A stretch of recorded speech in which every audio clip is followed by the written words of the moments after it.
பெண்ணே பெண்ணே உந்தன் கையில் நானும் கூடும் நேரம் என்னை விட்டு செல்லாதே கண்ணே கண்ணே நீளும் காலம் வேண்டும் வாராயோ அருகில் தாமரை மேலே நீர் துளி போல் தலைவனும் தலைவியும் வாழ்வதென்ன I'm not a singer.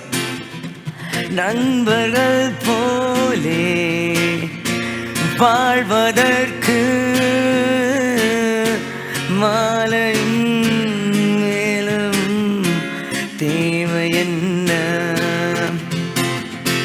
சொந்தங்களே இல்லாமல் வந்த பாசம் கொள்ளாமல் பூவே உன் வாழ்க்கைதான் என்ன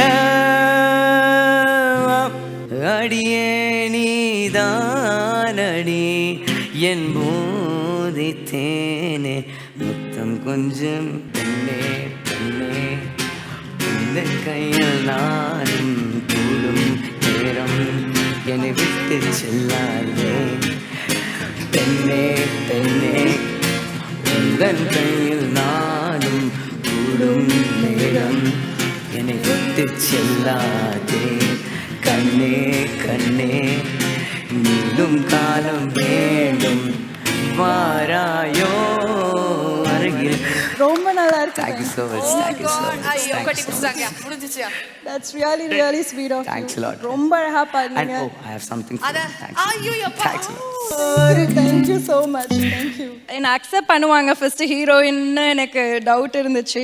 அதுல வித்தவுட் மேக்கப் அதுல இருக்கிற டயலாக்ஸ் எல்லாமே வந்து எப்படி எடுத்துப்பாங்க மக்கள் அப்படிங்கிற ஒரு டவுட் இருந்துச்சு. பட் மக்கள் வந்து அது ரொம்ப அழகா புரிஞ்சிட்டு ஒரு அழகு முக்கியம் இல்லை டேலண்ட் தான் முக்கியம்னு சொல்லி எனக்கு கிடைக்கிற ஒரு அவார்டுக்கும் வந்து அதுதான் சாட்சி. ஏன்னா மக்கள் வந்து அழகு பார்க்க மாட்டாங்க அறிவு லைக் டேலண்ட் தான் பார்ப்பாங்கங்கிறதுல. ஸோ அதுக்கு நான் ரொம்ப சந்தோஷப்படுறேன். Thank you thank you. படத்துக்கு அப்புறம் எவ்வளவு ப்ரொபோசல் வந்தது? அப்படிலாம் ஒண்ணுமே வரல. நீங்க சரி, அதுக்கு முன்னாடி எவ்வளவு வந்து? அதுக்கு முன்னாடி இது நல்ல கேள்வியா இருக்குடா. தெரியல. உங்களையும் அக்கான்னு தான் கூப்பிடுறாங்களா?